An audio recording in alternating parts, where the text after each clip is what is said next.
Hello, folks. Welcome back. We're going to tie a little different fly today. This is just a little variation of kind of like our midge patterns. Call it going in Scud style. So this one actually is going to be a caddis larva. So we start off with a size 16 Scud hook. I've got a package of those right here. And then we've got the 5/64th, just a black bead, and again you can go tungsten on it if you'd like, or you go again with the glass beads.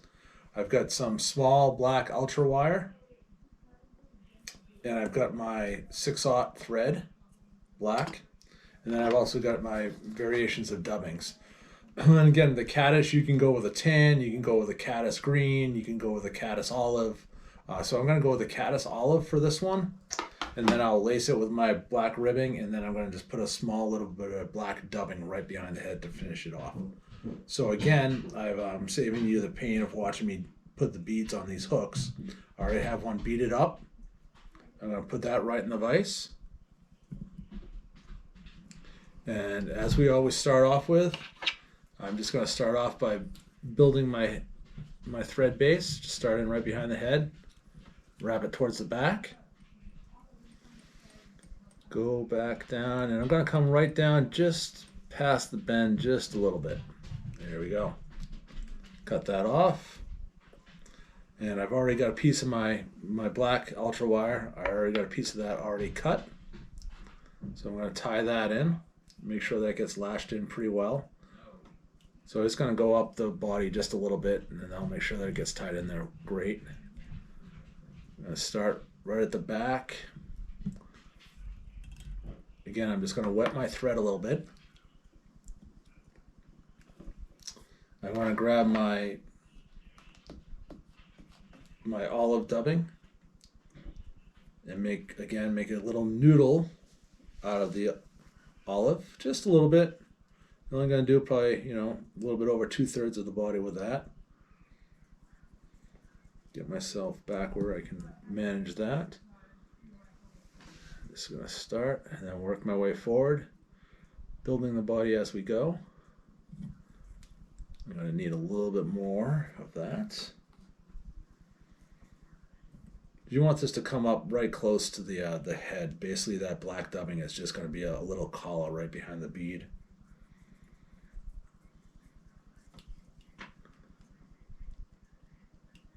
That's a little bit more yet.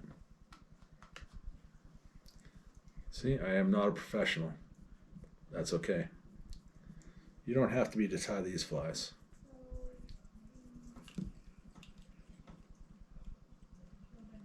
There you go, right behind the head. I'm going to grab my wire. I'm going to wrap that up. It gives it.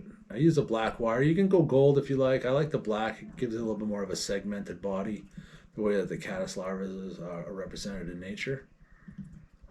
Just going to come up behind that. A couple little ties. And I just learned this neat trick. You always can learn something new. Put the bobbin right up there to support it. And then it says I helicopter this off, and it comes off nice and neat, instead of having to cut it. Oh, hey, there you go. It actually worked. Awesome. Usually things don't go that well for me. I'm just going to spin my thread again, which basically it just tightens up all your fibers and makes a nice tight line. Grab a little bit of this black dubbing. So again, it's just going to be a little collar right behind the head. A really thin noodle. Bring my bobbin back up so it's more manageable. Wrap, wrap, wrap. Whip finish.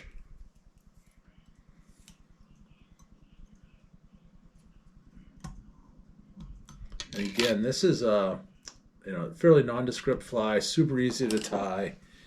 Works really well. Nymphs are always in the water. Caddis larvae, especially up here, they're always in the water. It's one of our predominant hatches. Works great all times of the season.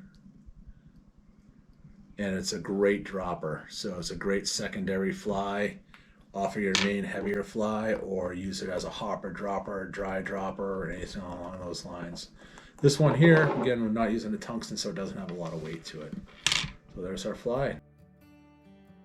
Thanks for joining us, folks. If you really like the videos, click to subscribe, check us out. So thank you, folks. Have a great day.